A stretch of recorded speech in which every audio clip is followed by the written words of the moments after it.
My fellow Americans, welcome to The Celluloid President, the podcast about American presidents on film. Today we're discussing Wilson, the 1944 biopic about Woodrow Wilson, who was president from 1913 to 1921. I think this is my favorite spot at the White House. It is lovely. I asked Margaret and the others to leave us alone for a while, that I might have an opportunity to say something to you. Yes? I need you, Edith. Would you be my wife? Mr. President. I'm Gary Holmes, and joining me today via Zoom from California is Jim Robinson. Jim, Woodrow Wilson is famous for proposing a League of Nations. If you were to promote a league of something, what would it be?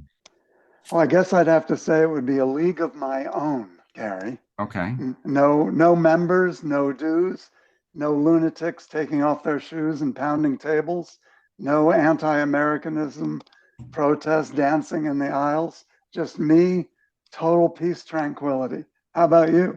Yeah, it sounds like a real libertarian. There we go. Yeah. I would propose a league of podcasters where I'd have an equal vote with Joe Rogan, and we'd all have to enforce a non-aggression pact. Yeah, and we could all split the revenue evenly. Exactly. That would be great. Like a socialism. Yeah. Yeah. Okay. All right. Well, let's talk about Wilson. This is probably the least well-known and least watched movie that we've discussed so far. I'd heard of the movie about 40 years ago when I was reading a book about studio boss Daryl Zanuck, who pushed to make it and then promptly forgot about it until I started researching movies about the presidents. Can you tell us why we decided to resurrect such an obscurity? Well, Wilson is a president we've never had a chance to discuss before. And here we have a genuine Hollywood production made by none other than Daryl Zanuck, and where the president is not just an incidental character, it's all about him, all about Woodrow Wilson. So I think that's the main reason. And also Wilson was very engaged in some of the issues that we're living through today. Most importantly, how engaged in the world should the United States be? And the role of the government. That's right. In our everyday lives. And I'd say one other thing, Gary. Everyone loves getting something for free, present company definitely included. And you can watch this movie free on YouTube as we sit here. That's right. It was one of the bargains. Of course, you get what you pay for. Okay. Woodrow Wilson went from president of Princeton to president of the United States in 2 years. This reminds me of Obama's ascent from a one-term congressman to president in 2 years. Neither of them spent much time involved in the give and take of politics, and both of them thought they were the smartest person in the room. Can you imagine today a bunch of party bosses in either party saying, we've got a good idea. Let's go get a university president at one of our elite universities and make him our standard bearer. I mean, it's so hilarious, the change in eras and how people actually thought that it was a big bragging right to say, we've got a college president as our standard bearer. It's hilarious. I've never really cared for the guy myself. I mean, he was believed to be sanctimonious. H.L. Mencken said that he was waiting for, quote, the first vacancy in the Trinity. And Clemenceau said of Wilson's famous 14 points, God Almighty only had 10. He was a classic progressive, thought there was an educated elite that should run things as they see fit, and a petty tyrant who thought anyone who opposed anything he wanted to do was an enemy. Not just an opponent, but an actual enemy. Well, how do you really feel, Gary? But the funny thing is, you could actually argue that he shouldn't even have been president. He was elected primarily by Teddy Roosevelt. Right. Because Teddy had served almost 2 terms in the White House, turned things over to his protege, William Howard Taft, but then he wanted back in, and there were no term limits in those days. He tried to get the Republican nomination back from Taft in 1912, didn't get it, so he bolted, formed his own party, split the vote with Taft, and let Woodrow Wilson slip in there with 42% of the vote. So, thanks, Teddy. Well, it's sort of what like where Ross Perot did with Clinton. We split the Yes. Republican vote with Bush, and then we got Bill Clinton. He did it twice, actually.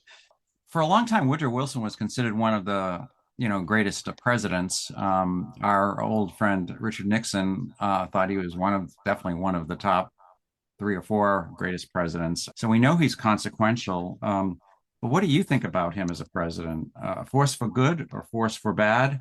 Would we have been better off if he had never been president? There were arguably some good pieces of legislation.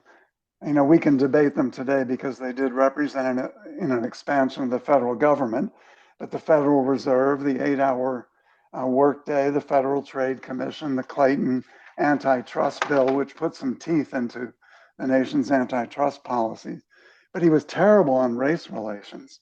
He Right. not only didn't move the country forward, you could say he moved it backwards. He resegregated the federal workforce. His historical writings, his record at Princeton, the fact that he basically liked the antebellum South and was born there and lived under the Confederacy underscore that racism. And then, as you referenced, he was absolutely terrible on civil liberties and basically signed into law measures that would criminalize anyone who criticized the government during World War I. So I think all that's really to the bad in terms of Woodrow Wilson. Yeah, I asked AI, our friend AI, to write an essay about why he was a bad president. And what's interesting to me is that everything they mentioned were actions that liberals now think of as bad, even though the liberals of the day happily went along with them. You mentioned relations, of course, the Espionage and Sedition Acts, which criminalized anti-war speech and deported foreigners and communists without trials, or as we say now, due process. The Palmer raids, which we saw dramatized in the movie we've already discussed, J. Edgar, and then as a hypocrite because he practiced ideals abroad supposedly, but was big on gunpoint diplomacy at home. This essay did not mention the problems that conservatives had with him. I mean, you've mentioned a lot of things about the expansion of government. You didn't mention the first peacetime income tax.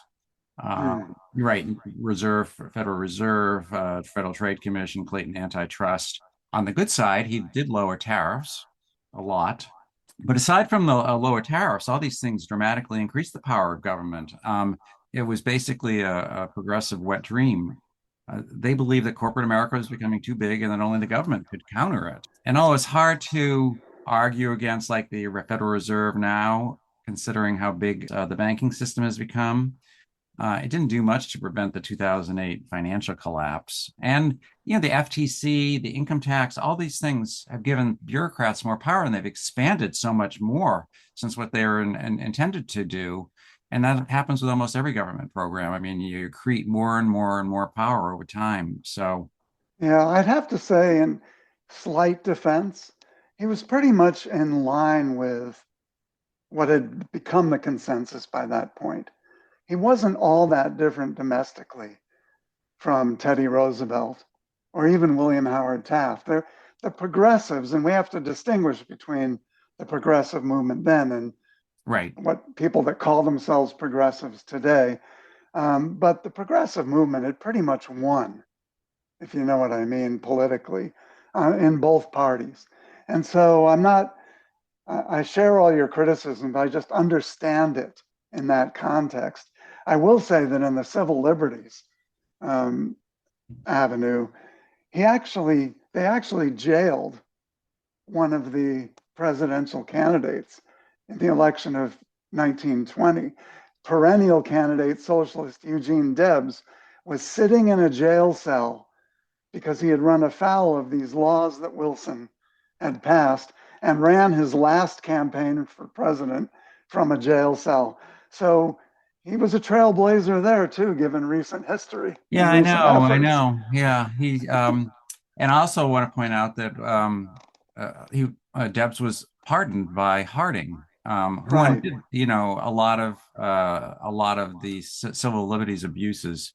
What we haven't mentioned and never comes up in the movie is the small matter of the Spanish flu, in which 675,000 Americans died. Wilson didn't do anything. Now he's criticized for that, but maybe that was a good thing. He did what a lot of epidemiologists have recommended during COVID, which is just let it run its course. And a lot of Yeah. people died fast, and then it was over. I mean, you barely even remember it in history now because it only lasted a year. Given our criticisms, then let's try to understand why has he been praised for so long by so many, including numerous Republicans, and what makes him more important than maybe he should be on. And I think it has to do with this great debate of isolationism versus internationalism. And I think it's important to recognize that Wilson was a strong voice and force for the idea that America should be a leader in the world, that we should not just be concerned about the fate of our own people, but about democratic values around the world and trying to do good and Mm-hmm. be a force for good in the globe. And I think that if you look at that split, and it was particularly pronounced in the Republican Party, it lasted all the way in the lead up to World War II.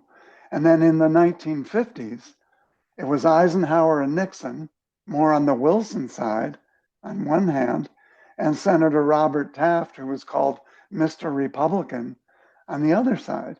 And Eisenhower arguably would never even run for president, but he was so desperate to make sure that Robert Taft, who was an isolationist, didn't get the nomination on the Republican side.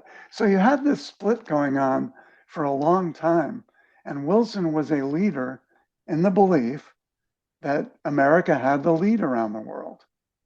I think you're exactly right about that. And it's interesting that this movie does, in fact, focus almost exclusively on foreign affairs to the extent that it covers policy at all. I mean, it just blips over all the things we just discussed about the expansion of government and all that, and really talks about where Wilson stood on the war and then the aftermath. And he saw himself as mankind's savior. Insisted on attending the Paris peace discussions in 1919, which meant that the other leaders had to go too, which was kind of a disaster to have all these, major egos, sitting around the table with each other, arguing all the time. And this is not the place to tease out who did what, but the Versailles Treaty, which he negotiated, ended up being a disaster and paved the way to communism and fascism in World War II. So much of this movie is about the League of Nations. Do you think World War II could have been avoided if the U.S. had joined? Well, I know the movie wants to suggest that, but I'd say no way, absolutely no way. Yeah. In fact, the League would have been a talking society. We actually had treaties with Germany and Japan to limit their militaries, and it didn't mean a damn thing ultimately. So no, I absolutely don't think it would have done any good in terms of stopping World War II, though the movie kind of suggests that. And I think the other thing is that having sort of made Wilson's case on internationalism a couple of minutes ago, I have to say that, we've since learned a lot of the limitations of that and the limits of nation building and the hubris that comes with thinking that you can fix every problem around the world. And for some right after World War I, that they realized that right away. And if you think about writers that we admire in the 20s, the lost generation writers, John Dos Passos, Ernest Hemingway, F. Scott Fitzgerald, they were absolutely disgusted with Wilson's rhetoric when put up alongside the absolute horrific death that occurred during World War I for basically no movement of the front lines for years, just massacres of young people. Well, I would love to talk about this more especially about the impact of World War One and the aftermath and what they just did in carving up countries in Africa and the Middle East and making a mess that we're still dealing with today. But we're here to talk about the movie. All So right. it's your turn to summarize. So let's go. All right. Wilson's a 1944 biographical drama chronicling the life and presidency of Woodrow Wilson. It stars Alexander Knox as Wilson, who was nominated for a Best Actor Oscar for his role, Geraldine Fitzgerald as his second wife, Edith, and Ruth Ford as the first wife, Ellen, who died in the White House during Wilson's presidency. It's directed by Henry King. It does not cover Wilson's entire life, but rather his academic career to his political rise, his leadership during World War I, and his unsuccessful fight for the League of Nations after the war. Film begins with Wilson as president of Princeton. His reputation there leads to his election as New Jersey's governor, and encouraged by supporters, he runs for president in 1912, and he wins, and he's reelected in 1916. As president, he introduces significant reforms, but all this is marred for Wilson personally when wife Ellen dies, First Lady dies in the White House. He later marries Edith, who becomes a key confidant. Upon the outbreak of World War I, Wilson initially preaches, in fact, promises neutrality, but German aggression, including submarine warfare, forces him to abandon that position and leads us into the conflict, framing it as a noble cause and a war to end all wars. Post-war, he champions the League, hoping to ensure lasting peace, but he faces stiff resistance from Congress, and his declining health hobbles his fight for us joining it.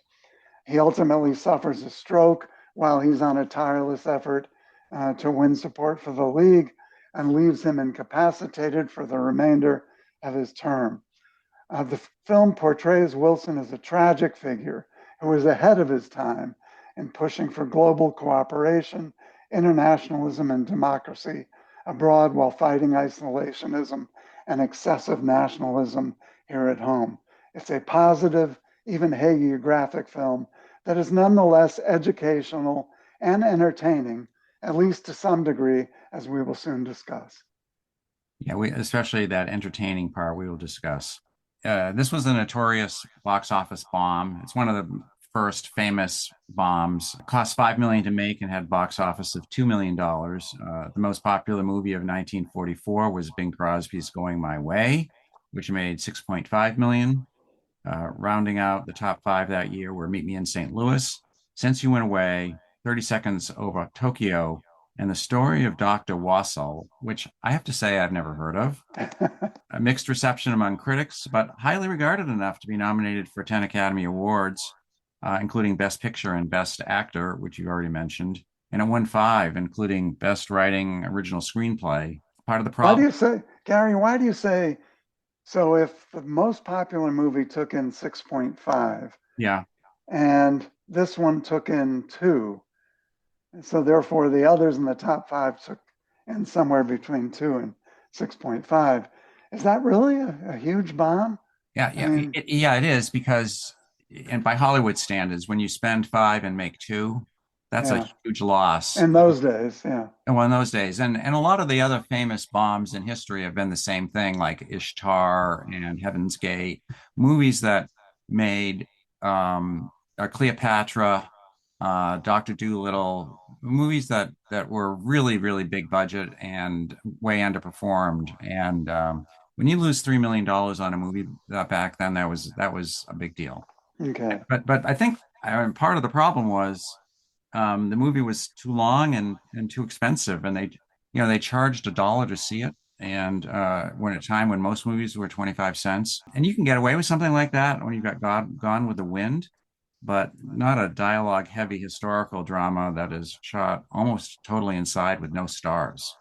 Well, I read that they charged the theaters more for the rental. So movie theaters had to argue that they had to charge more for the tickets because what company is this? Zanuck, 20th Century Fox, or 20th Century, was charging the theater owners. And I wonder why they decided to charge the theater owners more. I don't know if there's an answer. It's curious. They sort of shot themselves in the foot. Yeah, you do. Yeah, because when you got a 3 hour movie, Well, it's not 3 hours. It's how like long is it? 220. It's not that long. It's pretty long. Maybe You it can't, seemed like three to you. and maybe it seemed like three. Yeah, you can't show as many. You used to be able to turn over movies, like have 4 or 5 screenings a night. Yeah. You could only have two. It wouldn't, which is another reason not to charge this theater owners so much. But I think they just got greedy, thought everyone was going to run out and see it. Hmm. All right, who would you recommend this movie to? Well, anyone interested in presidential history and folklore, because it is a movie solely about a president, and especially a president who was among the more important presidents, and yet one that many like me had never really focused much on and had overlooked. So, and I think those that are interested in the politics of the later stages of the progressive movement, World War I and how we got into it, and the whole important debate between foreign entanglements versus isolationism. I would personally have a hard time recommending it to too many people. I personally didn't learn much about the history of that period. I guess that's because I already knew a reasonable amount. I kind of skimmed the surface, but I guess if you don't know anything about Wilson, you could learn a few things, and I just don't think it's very interesting. It suffers from the same problem that of PT 109, which is the other movie I didn't like that you liked. Both movies are authorized uh, biographies. Basically, they take a controversial figure and drain all the life out of their films to get a sanitized story with no sharp edges. I note that Wilson's daughter was an advisor on the movie, just like JFK himself had approved the script for PT 109. And when that happens, it's kind of dull.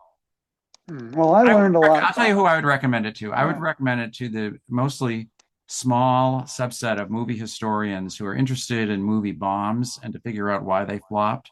Sometimes they're not so bad. Famous bombs like I already mentioned Heaven's Gate and Ishtar, supposedly not as bad as their reputations. One of these days, I'll watch them to see if that's true. Well, the other thing is if you're coming at it from a cinematic history point of view, it's always interesting to look at a movie to Yes. find out what people thought Yeah. looking backwards. So you wonder when you watch this movie, which war is it about? Because it was Right. made at the depths of World War II about Right. World War I. So it's always interesting to see how people want to look at the past when they're dealing with a difficult present. And so I think from that standpoint, it's interesting. I just have a different take, probably, maybe almost completely, because I learned a lot from this movie. Excuse me, but I'd even forgotten he was governor of New Jersey Okay. before he became president. I thought it was generally entertaining. I wanted to see what was going to happen next. I thought it was decently acted. They had good material. No, they didn't probe into presidential decision making deeply, but the guy's wife did die while he was in the White House. We had a first lady who died in the White House, which had to be something of a traumatic event for the country. And they had the war, they had the stroke, and they had the unhappy Hollywood ending. So I think there's stuff there to make a generally average to decent movie, and I thought they did so. Okay. Well, we'll just have to agree. I mean, I certainly remembered that he was governor of New Jersey and that he was college president, and I do read a lot of history. So I personally didn't learn anything. But I'm glad you did. The other thing I'd say, the other interesting glimpses that you get, if you're looking for them, if you're not looking for a presidential treatise from a Hollywood movie, the role of music, the standing around the piano as after dinner entertainment. These things were big. And then they used music to pretty good effect in terms of showing in the era largely before phonographic records and things like that, how people enjoyed music and how it was a bonding experience. And also I enjoyed it was a little hokey, but the acting out of political conventions the long demonstrations, the 100 ballot conventions, the smoke-filled back rooms of politics. I enjoyed all that. I So, know it was superficial, but I still found it entertaining. so when we talk about when are you, we'll move on to the category of what we liked, and I'll go first because I did like all those things you just Well, I mentioned. just did my what I liked category. Yeah. I just did. What I also liked seeing what life was like in the early 1900s, as seen through the lens of the 1940s. Hmm. I thought it was a little clunky, but it also gave me a starting off point to dig in and learn even more about that historical period. So I like that it stimulated my interest in those decades. Yeah, Uh, at one point it went into almost newsreel yeah. type of film. And I always like that stuff. To Well, see you know, how people packaged up what was going on in the country. And in this case, both the newsreels and Zanuck in the 40s packaged up the sense of unity that was being sort of inspired around the country and or forced on it, depending on your point of view. so you've stolen all my best scenes. Well, we'll get We get to there. later, but Yeah. yes, I really like that too. What didn't you like? Well, I did. There are things I didn't like. Um, and don't worry, Gary, this is not going to be in my A category of movies when we get to the end. But it was just too hagiographic. I Yeah. mean, from start to finish, we were being told there were basically three presidents who mattered: Washington, Lincoln, and Woodrow Wilson. I mean, we saw that at several times. The pro side of the League of Nations debate was given the better lines in the debate, the better musical accompaniment when Wilson was making his flowery arguments in favor of the League, and versus the no music when Henry Cabot Lodge was warning against the League. And so, and I think again, the seeing World War One through the lens of World War Two caused it to be lay a lot more on the Germans for World War One than they deserved, Right. compared to what they deserved genuinely for causing World War Two. So I think that those would be my main complaints. And then maybe I think you've looked into this, be interested in your view, maybe glossing over the incapacitation of the Yeah. stroke and the role that Edith played. So those would be my Yeah, not we can talk dislikes. about that when we get to what's historically accurate. Yeah. I thought the movie was, I just thought it was too slow and respectful. It's not really the length that I object to. It's like, it's just the pacing was soporific. I thought it was a mistake to start with Wilson as the president of Princeton.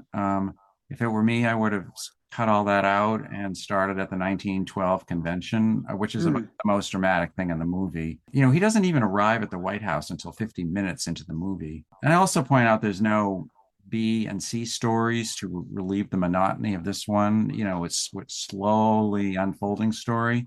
Again, talking about Gone with the Wind again, which is a long, long movie, but it's got Scarlett O'Hara isn't in every scene. There's a Melanie Ashley story. There's a Rhett Butler story, and in this one, it's just like one slow progression from, one thing that happens in Woodrow Wilson's life to another. Hmm. Yeah. So what do you think the movie's trying to accomplish? Well, it's trying to establish that Wilson was a visionary and Hmm. yet a tragic figure who believed the U.S. had a moral obligation to not only protect our own country, but to step in and step up and fight tyranny and promote democracy the world over. And that he was ahead of his time. And if only we had listened to him, maybe, just maybe, the horrors that were going on at the time this movie was made, 1944, might have been avoided. I think that's pretty straightforward. Yeah. Yeah, I know. I totally agree with that. I also think it was, as we've mentioned, it was made in 1944 in the middle of World War II. So it's an obvious propaganda movie about the Germans. And you've talked about this before. I mean, Wilson has a long harangue about how terrible the Germans are that uses phraseology that can only really be applied to the Nazis. I mean, he says about them, won't you Germans stop your cruelty and evil plans of world conquest.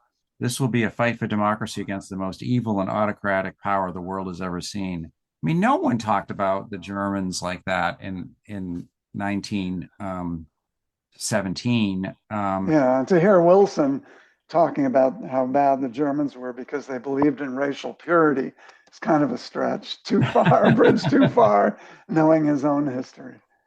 I mean, I do think the Germans have a little bit more to blame for starting World War One than maybe anyone, but not, that was, we can talk about the start of world, but it's not like they weren't out looking for war. They had, their allies had started the war and then Yeah. they joined. But I also think, in addition, personally, Wilson was a very aloof figure, and I think the movie's trying to humanize him by showing him as a family man, which is why we have all these scenes about them standing around the piano, singing songs. And I also think Wilson's trying to make the case for creating the UN after the war, but to do it right this time. And what's interesting to me is what it's not trying to accomplish, which is to justify progressivism, and to the extent to which FDR, then the president, was an heir to Wilson. I mean, the domestic politics is barely in this, and it just leaves all that out to focus on foreign policy. Yeah. Yeah. All right, let's talk about the actors. Okay. I am about to make two references, not one, but two references to the Beatles. I am too. Now, Okay. That's not fair, Gary. That's not fair. But I'll let you steal my thunder this time No, because I've got no. exactly two. We'll see if they're the same. I'm sure they are. I'm sure they are. All right, All let's right. talk about Alexander Knox as Woodrow Wilson. Well, I thought he had to play a totally priggish, arrogant, essentially humorless scold. And considering all that, I thought he did well. He had to carry a lot of the movie. He conveyed flashes of puckish humor, emotion, good cheer, and vulnerability, especially as his wife died. He had the advantage of the fact that Wilson's appearance and demeanor and voice aren't as fixed in our minds as some of our other presidents, even some precursors like Washington and Lincoln. So that was an advantage to him as he tried to convey credibility, and I thought he did pretty well. He's a character actor in a starring role, and I think there's a reason he's a character actor. He's Canadian, not even an American, which is how about the star of the movie Lincoln? Right. There's a lot of he's not the first foreigner who's taken American acting jobs. Presidents, Anthony Hopkins comes to mind too. Yeah. I just thought he was kind of bland and not without a lot of charisma. At first glance, when you look at him, he looks a little bit like Wilson because of those glasses. But Wilson's face was actually a lot flintier, and he had kind of a hatchet face with a lot of angles. The best I can say about him is that he had a lot of lines in this movie, and he seems to have memorized them all. I thought he was pretty good. I wouldn't have given him the Oscar. He didn't get it, but he was nominated. But I thought he was pretty good. And I think it went to Bing Crosby that year. Oh, really? Yeah. Okay. All right. Here comes our Beatles reference. All right. Let's explain, Gary, just for new listeners. Yes, for first-time listeners. Yeah, we have an ongoing.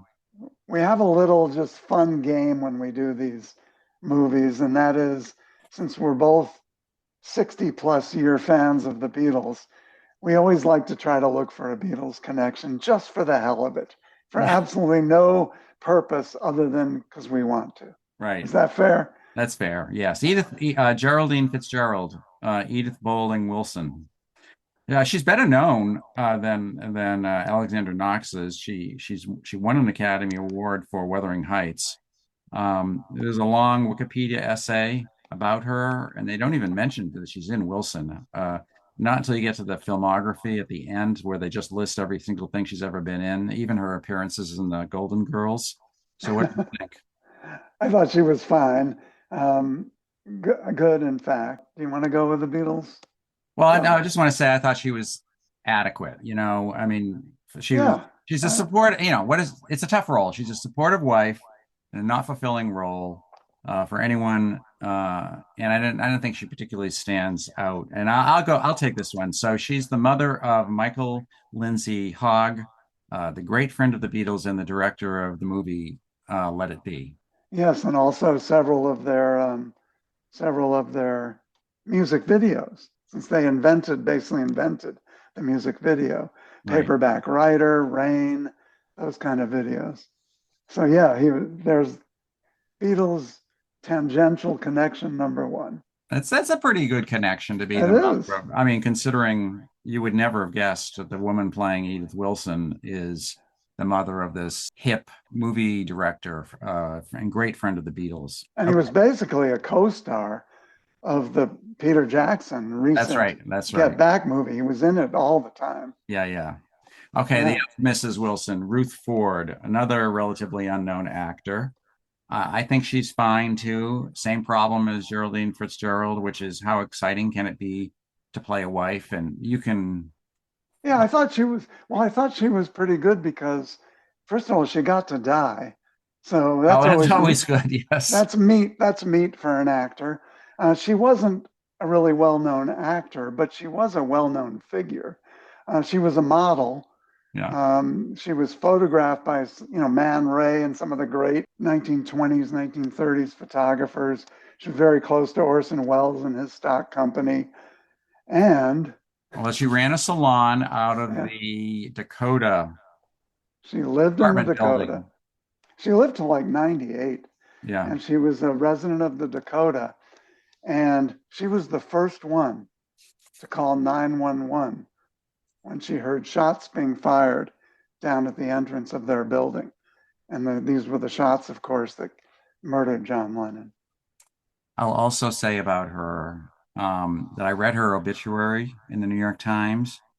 And even though she was only in about five movies, it didn't even mention that she was in Wilson. I mean, it's like someone had memory hold Wilson, this movie, because they never talk about it ever anymore. And people that were in it, there's like, whoop, forgot that I was in that.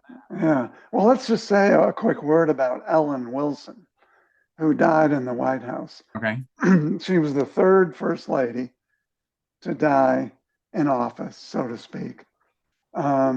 John Tyler's wife, Benjamin Harrison's wife, also died while they were president. Wilson was the third to marry while in office. Tyler remarried. Grover Cleveland was a bachelor who married while president. And then, of course, Woodrow Wilson. And we almost had a fourth first lady die in office, thank God, by about an inch or two, Jackie Kennedy. Right. Thank God that didn't happen. It Right. could have so easily happened, given the distance of the. It was a mini scandal when Wilson got remarried so soon after his Mhm. wife died. And it actually is kind of hard for me to imagine like your beloved wife dies and then 6 months later you're engaged to someone else. And Especially when you're supposedly busy with other things, yeah, like exactly. running the country. Yeah, exactly. And they actually held off the marriage for a while just to make it look more respectable. I mean, this happens all the time. I know that there's plenty of men who, when their wives die, they're just bereft, and it's not that they didn't love their other wives, but they can't literally can't function without a wife. And a lot of times it's their wife's best friend or Jim Baker, the former Nurse. what? Sometimes it's I Sometimes know it's the a couple of nurse. cases. Yeah, The yeah, nurse yeah. nursing the dying wife, first wife. Again, I can't imagine doing it, but all right. We've mentioned Gone with the Wind a few times. I just want to point out that Wilson's aide, Joseph Tumulty, is played by Thomas Wilson, Yes, we got to mention him. Yeah. Thomas Mitchell, who is Scarlett's father in Gone with the Wind. Well, he was in Stagecoach and won an Oscar Yeah, for Stagecoach. And he's in you can't watch a movie in that era, it seems, without seeing Thomas Mitchell have some kind of character role. well, yeah. I mean, he Wasn't was he in also it? he was also in A Wonderful Life. Yeah, So he's yeah. everywhere. I also want to mention, which I did not recognize when I saw it and did not bother to go back to watch, that Vincent Price is in the movie as Wilson's Secretary of Treasury. who was also his son-in-law, William McAdoo, Hmm, who tried to run for president after Wilson, but didn't go anywhere. right. All right, you got any comments on Henry King, the director? I know it seems like he was prolific and well respected. Movies like 12 O'Clock High, worked with the biggest stars in Hollywood. So a conventional, decent choice. Yeah, I mean, he's this real studio guy. He was started directing in 1915. So I guess he knows the period he was working with. The only movies of his that I've seen are Carousel and the adaptation of The Sun Also Rises, which is also a major disappointment. You know, part of the problem is that Wilson was filmed in color when our perception of the early 1900s is formed by black and white newsreels. Yeah, Um, yeah. so, What do you think about how about Mr. Zanuck and Mr. Showman? He was a major, yeah, maybe one of the most successful studio chiefs yeah, of them all, yeah. and was also kind of one of these swashbuckling Hmm. guys like John Ford. So he demanded to go off to the front lines of World War II and put himself in peril and in danger and in shooting a lot of war footage, as did John Ford. Interesting guy. He and John Ford, they were almost like, I guess, two of a kind because they had this huge rivalry, hatred going on. And Ford accused Zanuck of stealing some of Ford's war footage and putting it out as a Zanuck production. And Ford's line was, "When I die and go to heaven, there's going to be a sign waiting for me there saying produced by Daryl Zanuck." So quite an interesting character, and he really, really wanted to make this film. Yeah, I know he was, was politically motivated, and a lot of times when that's your prime motivation, it's not a good business decision. Uh, Yeah. let's turn to the history. To me, there's not as much history in this movie as you'd expect. As I said, his domestic accomplishments are waved away in a 1 minute scene that shows him signing various bills that changed our relationship with the government. And also, they really sand the hard edges off Wilson, who was a nasty, vain, egotistical authoritarian. And as you already mentioned, is less than zero about what a racist he was and how he resegregated the government. In fact, they make him look like a bridge builder. When he goes into the Lincoln bedroom, they have him reading the Emancipation Proclamation hanging on the wall. And when they want to denote his patriotism, they play the Battle Hymn of the Republic, which you probably hated that song and wasn't crazy about freeing the slaves in the first place. Well, yeah, I mean, I'll tell you I don't know enough about his personal history, but I know that there's recently been a big head of steam Yeah, gathered about what a racist he was and right, all that. His name should be taken off everything, blah, blah, blah, which inherently makes me suspicious. That right. I wonder how virulent it really was.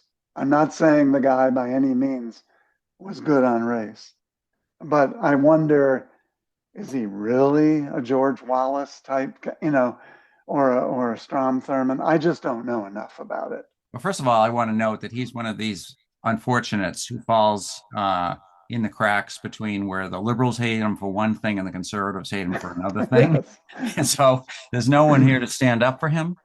One of my one of the first things I ever read about him was this book about backstage at the White House, Mhm. where there was a maid who had risen up and was a housekeeper and stuff. And when Wilson came in, he made her be a maid again and scrubbing the floors and all of that. And then Harding came in and he literally went over and lifted her up and said, "You don't have to do this anymore." So I did read one book where it said, well, he wasn't as bad as for the time. He was maybe a little bit worse, but not that bad. Well, I mean, you kind of expect more. So I think we should hang on to him as a racist because he's just not one of our, what do we have to defend him for? He's a Democrat. Well, what do you think about the portrayal of the incapacity after the stroke and the role of Edith? What's I looked a lot into this. I looked in two separate biographies, and you know, it's hard for I think they minimize it. You know, he was like kind of like a vegetable for a couple of weeks and completely out of it after he had that stroke. He never really regained full capacity, and for months, no one was running the government. Edith was basically taking papers in and supposedly asking him what he thought, and he would say yes or no, but she didn't want to, she didn't want to bother him or get him excited because she was mostly concerned about the health of her husband rather than the health of the country. So they I think they do short, they make it look like it's not as bad as it was. But it was probably not as bad as I thought it was because I thought I thought they were lying completely. And he did regain, I mean, he was able to walk with the aid of a cane. The problem that we don't see in this movie is that he was subject to incredible emotional turmoil. You know, when you've had a stroke, you can lash out and you're depressed, and then you're happy, and all these things are happening, and you don't see any of that. He just seems like a regular man who's he's coming back and he's regaining his strength and opening his eyes. So it's and I'll also say the general outline of the movie itself is kind of accurate. I mean, everything's in the right sequence and that these things Yeah, happen. I mean, yeah. I think, I give it credit for that. I mean, there's nothing terribly, I mean, they haven't put things out of context or anything. yeah, they embellish some things, like the German ambassador never actually Right. came to the White House, to get, dressed down by Wilson and kicked out. Yeah, But he was expelled, through channels, sure. that kind of stuff. But what could have been, this was never going to be this kind of movie, but there was a huge backstage debate and toing and froing after the stroke Yeah, among the cabinet, among the right. Congress, about what should be done about Wilson being, incapacitated. We had a perfectly fine vice president. He wasn't one of these real weird guys like a couple of guys that Roosevelt, FDR picked. I mean, Thomas Marshall, from Indiana, was just a run of the mill progressive Democrat who served all 8 years as vice president and who was, they didn't get along with Wilson. They didn't like each other. And Wilson froze him out from the beginning. Yeah, And when Wilson had his stroke, Wilson's aides and his wife continued the freezing out. But there was much discussion about why aren't the powers being turned over to Vice President Marshall. But they weren't, and they could have been. We just didn't have the clean cut process that we have with the 25th Amendment now. But we had a good vice president. I'm not saying good from the standpoint that you or I would have voted for him, but he was a perfectly capable vice president. And in fact, Wilson probably did more disservice to the country by the way he handled his own illness than in anything else he did, because he could have resigned. He could have temporarily turned the powers over. Instead, what did he do? He actually thought about running for a third I term. know. I A know. third term. But this, in view of recent events, is not that unusual, is it? No, it's amazing, and the staff actually told the Democrats where they were having their convention in Chicago, I think it was, that it was not to happen. That he couldn't do it. He couldn't go out and make a speech. He couldn't campaign or anything. Right. So I think this is always the problem of when you have power is, do you have the character and the vision to be able to walk away from it? And in recent history, 20 and 24, we saw difficulties with that. And we saw it in 1920 as well. back to the movie about the what's right, what's wrong. I mean, there he really did come to the attention of the New Jersey Democrats because of the way he tried to ban the Princeton eating clubs, which, by the way, are still there. and it's true that, and some of the details are very weirdly specific. It's true that at the very end of his presidency, when they were at the Capitol on Inauguration Day, when Harding was just about to be inaugurated, Henry Cabot Lodge led a delegation to the senators to announce that, quote, as chairman of the Joint Committee, I beg to inform you that the two houses of Congress have no business to conduct. I mean, I suppose this detail is supposed to emphasize the rituals associated with the peaceful transfer of power, but it's the kind of thing that bogs down the movie with, stateliness and so forth. Yeah. The fight over the league is pretty accurate, and this is like basically the one point in the movie where Wilson kind of gets blame. They show that he's rude to Henry Cabot Lodge, who's the chair of the Senate Relations Committee, making him wait for a meeting and letting other people go in ahead of him. And it shows what a mistake it was not to bring Republican senators with him to Paris when he was negotiating the treaty. And then it shows what a mistake it was that he wouldn't change it when he returned home, despite everyone in America urging him to. He was just so convinced that he was the Messiah and that he was the only one that could save things. And if they didn't do it exactly like he did, We wouldn't do it at all. couldn't do it at all. Yeah. Exactly. And it's widely believed that had he temporarily or permanently turned his power over to the vice president, that the vice president was known to be in favor of let's make a few compromises and get this league thing done. Right. The league totally would have happened because everyone wanted it, and they just didn't want to be completely bound to go to war if someone else had been attacked, which is like we are now with NATO. Yeah, exactly. One interesting inaccuracy that's in the movie is who's missing. He's not a major important figure now or even that famous, but much of what Wilson accomplished was done with the support of his top aide, Colonel House. I noticed that because we read a whole book about presidential best friends in which he was the presidential best friend. He was the Elon Musk of Wilson. Well, yes, exactly. And I think the reason that he's not in this is because Wilson turned against him really viciously at the end because he didn't like something he'd done in Paris during the end of the war, during the negotiations, and he never talked to him again. Just like, boom, you're on my bad list. Well, stay tuned. So anyway, okay, let's talk about some of our favorite scenes. Sure. I like the Hollywood scene. In other words, the hokey scenes were the ones that I knew were hokey, but I found entertaining. For example, the 1912 convention. Yeah. The whole taking a look at the way politics was back then, the idea that conventions really mattered, unlike today, and many ballots. Candidates didn't even appear at the conventions, and big parades and demonstrations that went on forever, and no air conditioning.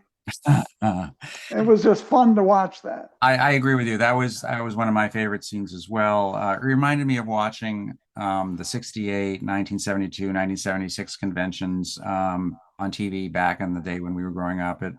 When you thought something, might happen, it might be exciting. And just imagine the voting went on for 48 ballots over 6 days. Yeah. I've already mentioned that I like the scenes at the beginning, which give a glimpse of what it was like in the early 1900s, like that football game, which I don't think should have been in there because it doesn't really contribute that much. But it was interesting to watch how they played football. Yeah, I like that too. Yeah, it's interesting to see how they lined up, what they were wearing, all of that. So, and I also liked, as you mentioned earlier, I also like the newsreel footage. I found that actually the most captivating part of the whole movie. It's like, oh, this is really what it was like. Well, remember the Nixon movie by Oliver Stone, where some of the thing we liked the best was when they actually switched to the real Nixon. Yeah, exactly. And the shots at the real Nixon funeral and all that. Right, right, right. Did you like anything else? Well, I liked, again, hokey, but I liked when Thomas Mitchell, the factotum, came into the press room, which at first I liked seeing how the press room operated in Right. those days. Bunch of board reporters sitting around smoking cigarettes, looking at the racing forms. And he slyly puts down an announcement at some of their desks without saying anything. And the announcement was that Wilson was going to remarry. And then they all run to the, you know, to report on the news. I just thought that was fun. It's interesting that the America was as fixated on on the personal lives of our politicians as they are now. I mean, it's Right. inescapable. I'm Yeah. sure when Grover Cleveland married his 19-year-old ward, people were talking about that too. Yeah. I like the scenes at the beginning of America's entry into World War II, sorry, World War One, with soldiers marching, women doing men's jobs, parade, Yeah. kind of thing. It gives you a good idea of what full mobilization is all about, and it's very exciting when everyone's sort of in it together. It's not quite as exciting, which they didn't show, when you're throwing people in jail. Right. Right. I like the Red Cross coffee scene. Okay, Again, it was now talk about hokey. hokey, You, yeah. you'll have to describe Edith, it because so Edith is serving coffee to the troops, and one of the troops, just everyman doughboys, says, you, you look like Mrs. Wilson. She goes, I am Mrs. Wilson. And then, sure enough, Woodrow is there too, doing something in the kitchen. And one thing I liked about it was the absurdity of them all talking about their ethnicities. And then Wilson giving a little lecture about, but our ethnicities don't matter. We're all Americans. right, Again, given his own record on race and right, everything. right. I just found that of all things kind of reaction. You got any more scenes? One more. I liked, it was just a touch of nice filmmaking, but Wilson was he was on his tour.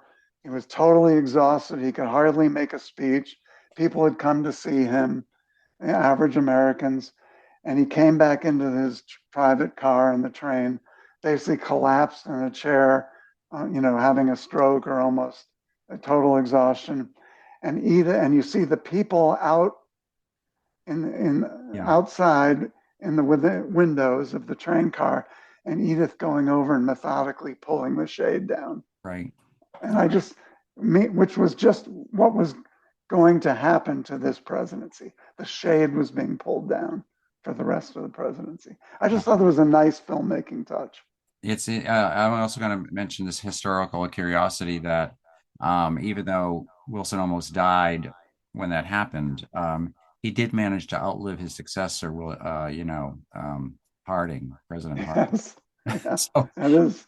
because Harding died in 1923 for only 2.5 years and as president, and Wilson hung on until 1925, and Yeah, I think, and of course he was living in Washington until very recently. He was the only president that stayed in Washington after leaving, and of course that precedent was broken by the Obamas, who supposedly have a house there. yes. One of their houses. One of their houses is there. Yeah. All right. Favorite lines.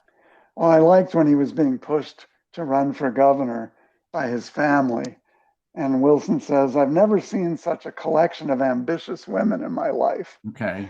And I liked it because since then we've seen a lot of spousal and family ambition, driving our politicians, and not just women, but men Yeah. too. Yeah. I Yeah. just thought that was funny. Yeah. That was funny.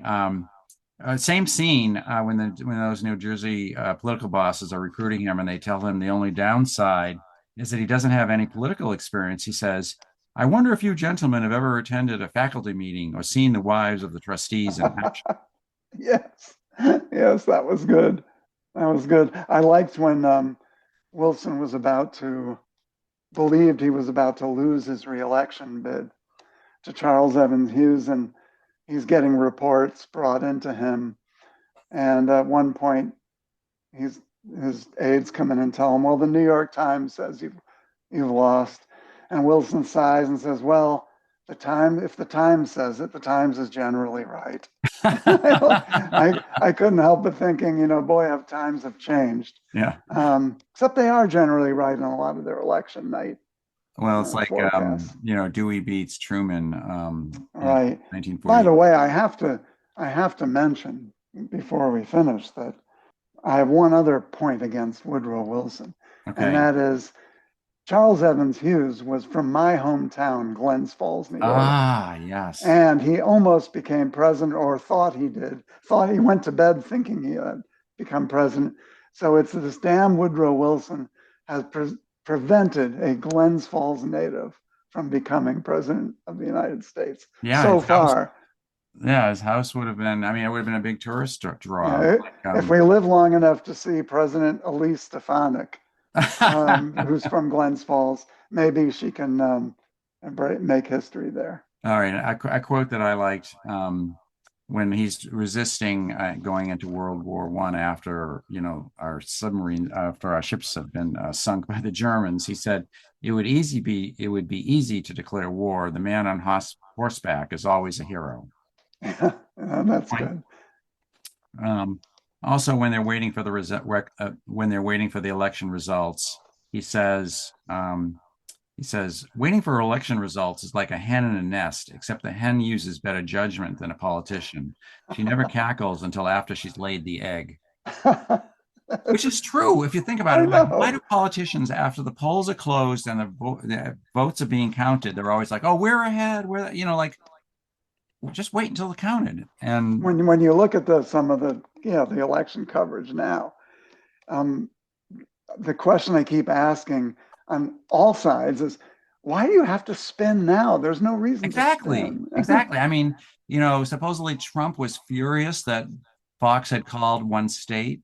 Well, if they're wrong, it's not like they're certifying the election. If their predictions are Right. wrong, they're the ones that'll be embarrassed. Instead he had to call up Roger Ailes and try and get him to turn the I have to cite the whole collection of lines that encapsulate Wilson's foreign views. Some of them were in the speech he made to Congress, all around that period. Lines like, right is more precious than peace. We're not nation building, we're world building. Yeah. Even Lodge applauds all that and says America is privileged to spend her blood. Wilson says we either must accept the League or live forever with a gun in our hands. Well, it looks like we got both. Yeah. All these lines together are meant to be positive points, but to me, a lot of them are negative points, given recent history. Right. Well, the problem with the League that he doesn't understand is he always assumes that everyone's going to be gentlemen about it and they're going to follow the rules. And we saw with both the communists and the Nazis that they have no compunction about lying and invading, and might kind of does make right in some respects. Well, also the degree to which you can ever get countries to subsume their national interest to the world interest. I mean, that's a tall order. Yeah, we can't leave lines without quoting the opening slate line, which really does summarize the whole, thesis of the movie. And it's the line at the very beginning. Sometimes the life of a man mirrors the life of a nation. The destiny of our country was crystallized in the life and times of Washington and Lincoln, and perhaps too in the life of another president. This is a story of America and the story of a man, Woodrow Wilson. Okay, that's the thesis of the movie. That's the thesis of the movie. You can watch the first 15 seconds and stop it right there if you want, but I was entertained. Okay. So what's the relevance or comparisons to politics and society today? Well, we really, I think we've beaten it almost to death, but it's our foreign policy debates. Idealism or pragmatism, global engagement or America first, forever wars versus stopping genocides, is nationalism good or bad? That whole basket of issues, I think, is extremely important today and extremely divisive, especially in the Republican Party. So I would also say, in addition to that, that Wilson comes across in this movie as the anti-Lincoln. Lincoln was willing to play politics, compromise, all of that. And in this movie, Wilson actually looks like a failure, even a worse failure than I mean, as he wasn't really a failed president, except in that one not getting the treaty through, but he looks like a failure. And the reason is clear because he wouldn't compromise and didn't know how to play politics. He got his own way for so long that he thought he could dictate to the Senate that they would approve the League of Nations without changing a word. And he ended up losing the League and ruining his health. So it's relevant because any successful head of state needs to be a deft politician. Yeah, that's a great point. Okay. Great point. Could the movie be made today? Not that, obviously not this one. Wilson is out of favor today. He's out of favor with many conservatives due to his foreign policy, and with all conservatives due to his expansion of the government. And he's out of touch with the left due to race. So no, they might be able to make, and maybe they have, I don't know, make a movie about Edith Wilson. It might be a good subject for Hollywood, especially given the recent failed attempts to have a real first woman president. Maybe they could talk about her as the first woman president, and maybe even discuss a couple other first women presidents we may have had. Mrs. Reagan, perhaps, to a degree, and Mrs. Biden. Dr. Biden, excuse me. Yeah, I know. Yeah, I would say there's no way they would remake this movie even remotely like they did. No one really cares about Wilson anymore except the woke left. Potentially, I think your idea about the incident with Edith Wilson it would make quite a compelling movie though. And potentially you could also do a warts and all a Netflix series, but nothing anywhere near as hagiographic as this. Right. If you were a high school teacher, would you assign it? If I was teaching this period and I wanted to take a break from giving a lecture and give the kids a break who always love to see a film being set up when they come into class, because they can sort of zone out or tune in as they wish to, yes, I would. There's no profanity or sex. It's a safe movie to show, but it's got to be accompanied by the other parts of the record, the Wilson record. I would say no way.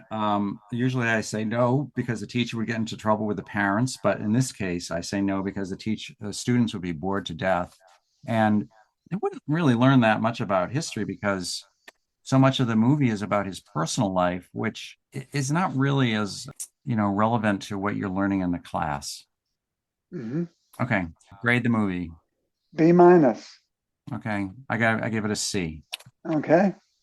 Isn't that what you gave PT 109? I can't remember, probably. I gave PT 109 a B+, I think. So I say B- this time. I'm glad I watched it. I mean, I just enjoyed nice lush colors. It was a cozy movie to sort of sit in. I wasn't thrilled by it, but I wasn't really that bored. I was more bored with like Flower Moon, Killers of the Flower Moon. Killers of the Flower Moon, yeah. Yeah. I mean, I didn't hate the movie. I just thought, I'm glad I watched it myself because in fact, I was going to recommend this eventually, and I was surprised when you wanted to do it. So I was like, yeah, let's do it, absolutely. And I hope that's people are still listening because it's just such a movie that's not very well known. Okay, so in closing, I want to reemphasize that our podcast is available on Apple, Spotify, Amazon, and most podcast platforms. Please go and subscribe there. If you have any comments, email them to me at garyholmes76.com. For our next movie, we're going to go back to what I consider to be the golden age of paranoid political movies and discuss Advise and Consent. a fictional movie about a Senate confirmation hearing. Well, that'll be very interesting. I don't think I've ever seen that one. Okay, Um, and it'll be good to look at that chapter in our past since there's absolutely no political paranoia around today. right. I have not seen this movie either, so we're both going to it fresh. Yeah. But it's a movie by Otto Preminger about a massive best-selling book, which I certainly did read. So hang in there for a second. We're going to close with a recording of Woodrow Wilson's actual voice, which I found on the internet, and we can hear what he really sounded like. He sounded fairly normal compared to when we did the same thing with Teddy Roosevelt, who had that very high-pitched voice. So just hang in there for another 20 seconds while you listen to that. You got any final thoughts, Jim? Absolutely none. Okay, great. All right, so we'll see you next time with Advise and Consent. Bye-bye. There is a new party which it is difficult to characterize because it is made up of several elements. As I see it, it is made up of three elements in particular. The first consists of those Republicans whose consciences and whose stomachs could not stand what the regular Republicans were doing. Added to this element are a great many men and women of noble character and of elevated purpose, who believe that this combination of forces may in the future bring them out on a plane where they can accomplish those things that their hearts have so long desired. I have no word of criticism for them. Then there is a third element in the new party, of which the less said the better.